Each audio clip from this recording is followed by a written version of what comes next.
Hey everybody, happy Thursday. Now today's question comes from the website. KatiMorton.com, where you go under videos and, Q&A for videos, or submit an idea and you can put your questions in there and people answer them and I answer them.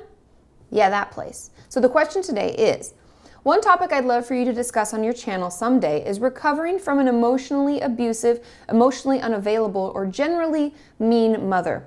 How do we heal from the hurt of not having a good enough mother? As adults, how do we fulfill that longing to be held and hugged, and most importantly, feel fully accepted, understood, and comforted? And I really want to talk about this because this is something that comes up in my practice a lot and honestly comes up online a lot. Many of my viewers, many of you have spoken to me about how you grew up without a mother that was either available, maybe she worked too much, maybe she just wasn't like a lovey-dovey mom like you needed.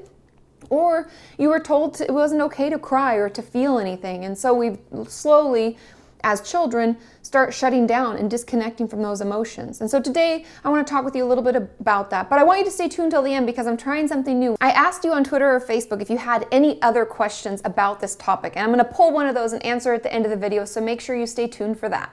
Before I even get into this topic, I want to recommend a book that I've used in my practice multiple times, and even with some of you, you've told me about this book and how much it helped. And that is, I don't know if you can see it, but it says The Emotionally Absent Mother.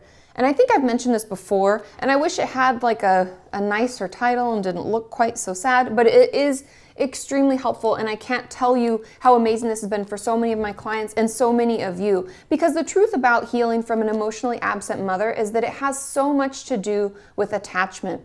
And attachment is something that is so vitally important because it tells us as children that we have a safe foundation. Almost like it is really safe for us to go out in the world and to try things that we either do well or not and know that it's okay because we have this foundation, we have this base, I like to think of it like a safe harbor. Like we can always come back to our safe harbor, bring our boat in and we can relax knowing that people are there to support us and they're behind us. And when we don't have that safe attachment, it can lead to a lot of different things. I'm just going to name a couple, but the book is amazing.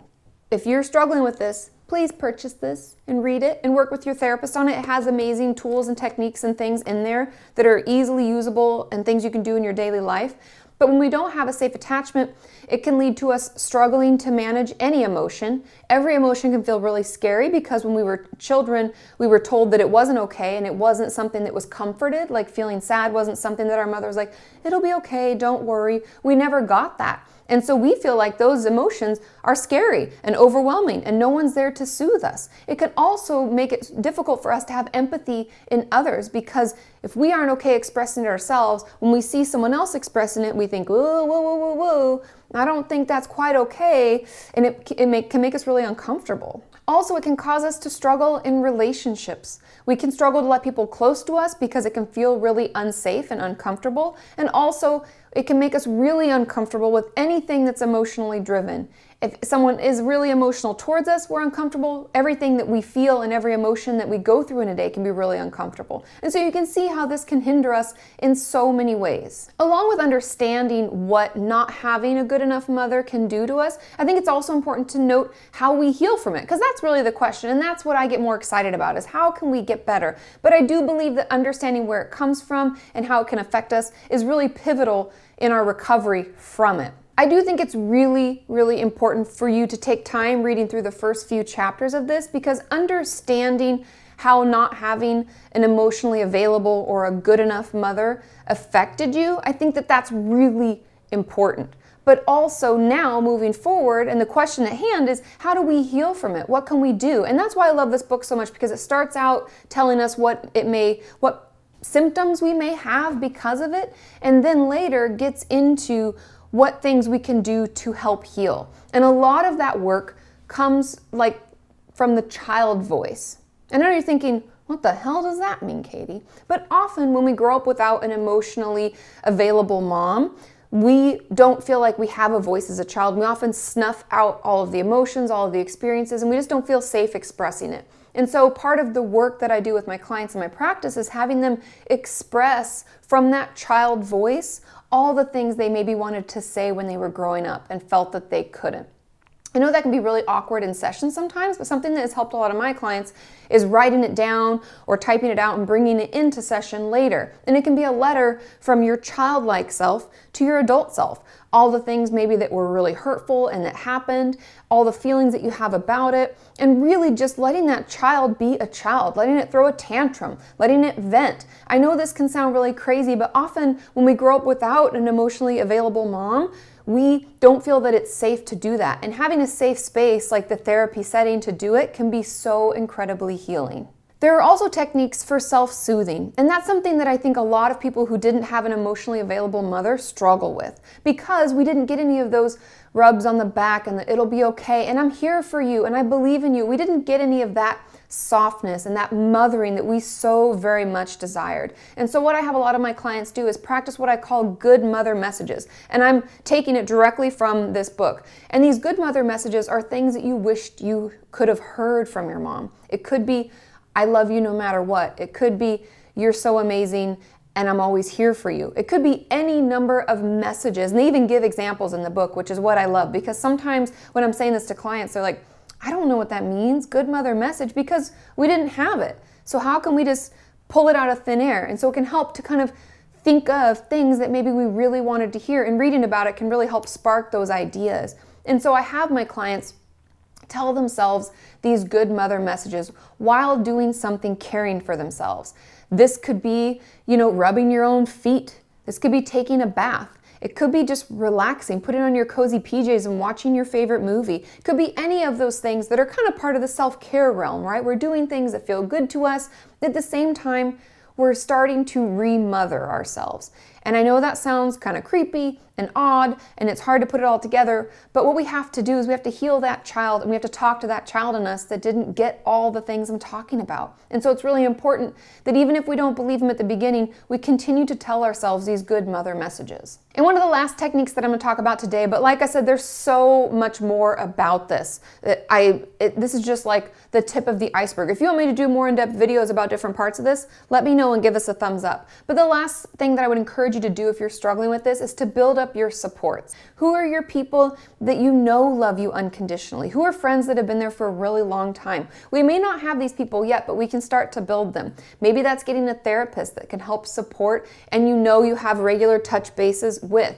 I would recommend that you see an attachment-based or trauma therapist, because that is such a part of this, and it can make it so much more healthy for you to count on a therapist, and they know all the techniques and tools to make sure that it's done healthfully. But those are just some of the things that I would encourage you to do. And I know this is really hard. Like I said, there's so much more to get into when it comes to this. I've worked on this book a lot with my clients, and I know many of you have worked on it. There's so much to talk about. So like I said, if you want me to do more on it and get more in depth, let me know in the comments and give this a thumbs up. Well, like I said, remember at the beginning, I said stay tuned till the end because I'm going to answer some of your questions on Facebook and Twitter. Well, let's do just that. So on Facebook, one of the questions is, what do you do if your mom acknowledges that she could have done better, but when you start talking about your gripes about her parenting, she becomes defensive? Now, a lot of the work when we're healing from an emotionally absent mother has to be done on our end, because the truth about it is that a mom is always going to be defensive about her parenting. And someone who's emotionally absent usually has their own ish going on that they need to work out, and truthfully has nothing to do with you. So I would encourage you to not work on the relationship with your mom directly, work on your relationship with yourself, because that's how we learn to remother ourselves and slowly start healing from this. Another question is, how about a mother who is too emotional? My psychologist said it's like I'm my mother's personal therapist. Obviously that's a bad thing, right? This can go both ways. Even a mother being too emotional, expressing too much to you, means that there was no time for you to express things to her. Hence, she's still emotionally absent to you. And that's really where the work comes in, and it's very similar. And I know it can feel very different, but you having to be a parentified child, that's what we call it in the therapy world, when you had to act older than you were and like parent your own parent, we still need to learn how to remother ourselves. Now I'm hopping over to Twitter. And on Twitter, one of the questions is, my mom knows that she's an unfit mother, but she won't let me stay with another family member because she doesn't want me to be happy. Why?